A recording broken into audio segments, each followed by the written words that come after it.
Neste domingo, nós somos agraciados com o tema de uma das mais interessantes parábolas de Jesus. Estamos falando aqui da parábola do bom samaritano.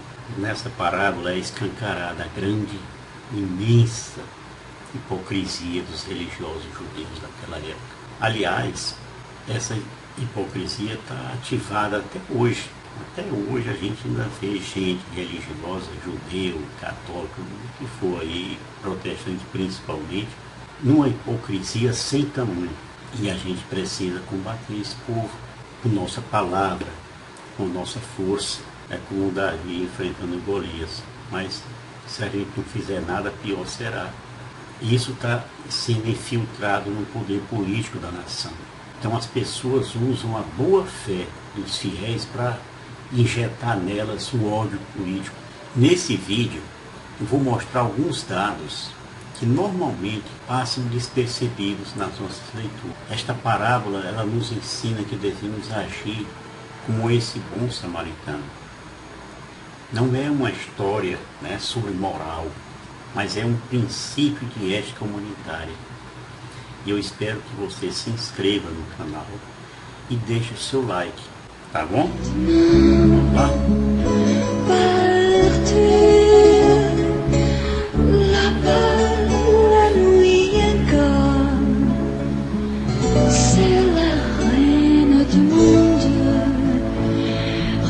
Quando Jesus, já no terceiro ano da sua vida pública, estava indo para Jerusalém, e ele não queria ser notado, como a gente vê em João 7, versículo 1 a 2. Depois disso, Jesus percorria a Galiléia. Ele não queria deter-se na Judéia, porque os judeus procuravam tirar-lhe a vida. Aproximava-se a festa dos judeus, chamada de Tabernáculos. Essa festa é conhecida como a festa das colheitas, ou da colheita, Assípio ou Sucô, que era primícias, Então, esta festa agrícola era celebrada a partir do dia 15 do mês de Tish, entre setembro e outubro. Pois bem, num certo momento, um mestre da lei se levantou, porque eles estavam ali parados, descansando, e querendo pôr Jesus à prova, ele perguntou: mestre, que devo fazer para receber em herança a vida eterna? Uma coisinha foi feita por aquele jovem rico, você lembra? Pois bem, aí Jesus disse para ele: o que está escrito na lei? Como lês? O tal mestre, que conhecia bem a lei, disse para ele: amarás o Senhor teu Deus de todo o teu coração e com toda a tua alma, com toda a tua força e com toda a tua inteligência. E ao próximo, olha aí, ao teu próximo como a ti mesmo. E aí Jesus disse para ele assim: tu respondestes corretamente.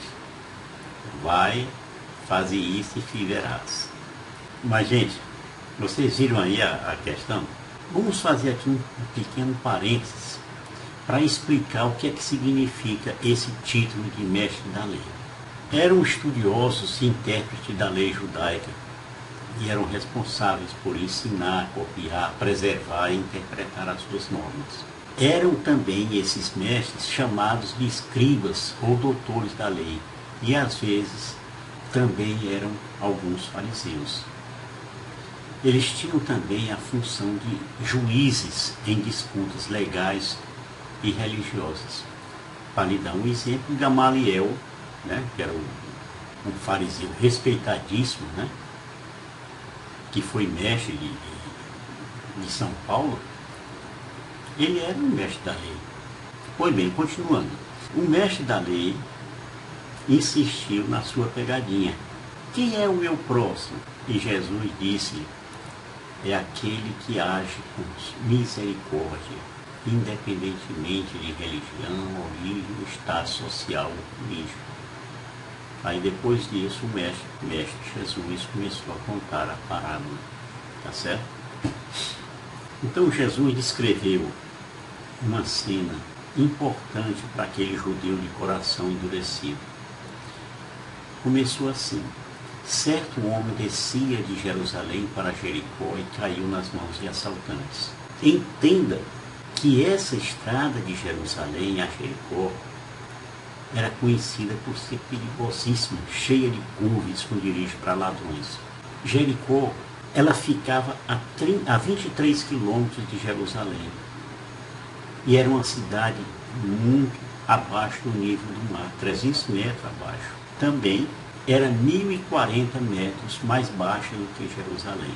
Você vê, quem está em Jerusalém estava muito acima de Jericó. Essa vítima, que possivelmente era um judeu, representa qualquer um de nós que somos vulneráveis.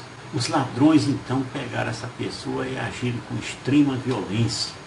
Roubaram-lhe tudo e tal, bateram nele e foram embora deixando-o quase morto. E Jesus então fitou aquele mestre, mas não percebeu no semblante dele nenhuma empatia ou misericórdia. E aí continuou Jesus a sua narrativa. Por acaso um sacerdote estava descendo por aquele caminho quando viu um homem seguiu adiante, pelo outro lado. O mesmo aconteceu com o levita. Chegou ao lugar, viu o homem e seguiu adiante pelo outro lado.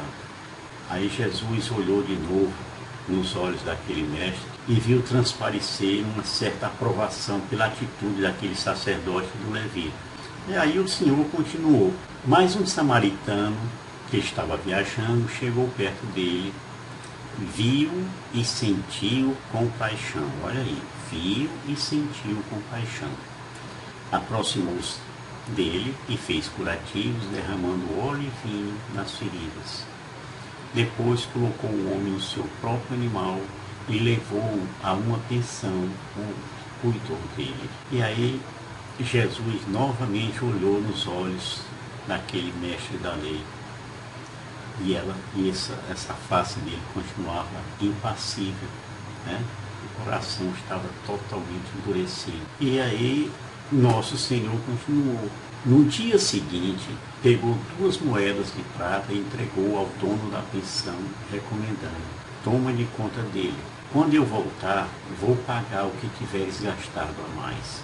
Essa hospedaria, a qual o samaritano conduziu o homem, é a igreja, a qual Cristo confiou a salvação dos homens. E o dono da pensão são aqueles que nela governam e ensinam. Por fim, Jesus perguntou para aquele mestre da lei: na tua opinião, qual dos 3 foi o próximo do homem que caiu nas mãos dos assaltantes? E aí, como se tivesse acordado assim de um sono, ele respondeu: aquele que usou de misericórdia para com ele. Aí então Jesus olhou com carinho para ele, aqui oração 90, né? E disse: vai e faze a mesma coisa. Aí o mestre da lei entendeu a situação. Na verdade, Jesus inverteu a lógica. O próximo não é quem está perto de mim, mas é aquele a quem eu escolho me aproximar. Jesus mostrou a hipocrisia daqueles religiosos que, mesmo sabendo da lei, rasgaram-na ao passarem por outro caminho, né, como o sacerdote e o levita, sem ajudar aquele necessitado. Eu pergunto, se você fosse aquele judeu, o que é que você faria? Então, devemos lembrar que na época de Jesus, os mestres da lei discutiam entre eles quem seria o próximo. É claro que alguns tinham opiniões mais abrangentes e outros tinham opiniões mais exclusivistas. No entanto, havia um consenso entre eles no sentido de excluir dessa categoria de próximo os seus inimigos, ou quem fosse gentil, alguma coisa assim. Segundo a lei, o próximo era apenas a pessoa pertencente ao povo escolhido, ao povo de Deus. Nenhum outro podia ser próximo. Está dito lá: não levantarás falso testemunho contra teu próximo. Não cobiçarás a casa do teu irmão, não cobiçarás a mulher do teu próximo, nem seu escravo, nem sua escrava, nem seu boi, nem seu jumento, nem nada do que lhe pertence. Vemos aí, irmãos, que esses mestres só tinham os olhos para a Torá. E era fácil demais para ele apontar um dedo para os outros. Por incrível que pareça, o sacerdote e o levita, você pode até ficar espantado com isso, mas é minha obrigação lhe falar, estavam cumprindo um preceito. Esse preceito estava na Torá. Vou lhe provar como. A lei proibia que trabalhasse no santuário aquele que tocasse em sangue ou então em algo impuro. Por isso o sacerdote e o levita se esquivaram, né, para não triscar em sangue ali aquele negócio todo. A piedade deles era correta segundo a letra da lei, mas era inoperante na prática. Se você é um bom samaritano, é preciso praticar a tzedekah. E você sabe o que é tzedekah?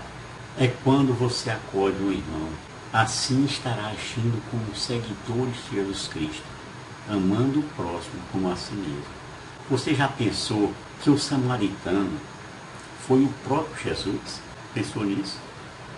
Coloque isso na sua mente também. Por isso é que ele diz, vai e faça o mesmo que ele já fez. Seja o Jesus do paralítico, do homem da mão seca, o Jesus do leproso, da hemorroísa. Faça o bem, meu irmão. Não somente porque está na lei, mas porque você ama o seu próximo. Vamos falar aqui agora sobre alguns pontos específicos dessa parábola. Quem era o samaritano? Era um estrangeiro da região da Samaria. Essas pessoas, elas eram desprezadas pelos judeus desde a divisão do reino. Mas é ele quem encarna o amor prático. Ele interrompe a sua jornada. Ele podia muito bem passar, afinal de contas era um judeu que estava lá todo ensanguentado. Podia dizer, não tem nada a ver com isso. Mas ele cuida das feridas com vinho e óleo. Que esse vinho e óleo são símbolos de cura e consagração. Além disso, ele ainda paga pela hospedagem do desconhecido adoentado. Vamos tocar no outro ponto. Como é que ocorreu a cisão e como é que se criaram os reinos do sul e do norte? É importante que você saiba disso. Né? Ele fala samaritano, mas não sabe de onde vem, não sabe onde é que o galo está cantando. Então, a divisão do reino de Israel, ela se deu com a morte do rei Salomão, em 931, mais ou menos, né? Antes de Cristo. E, quando ele morreu, teve a ascensão do filho dele, chamado Roboão.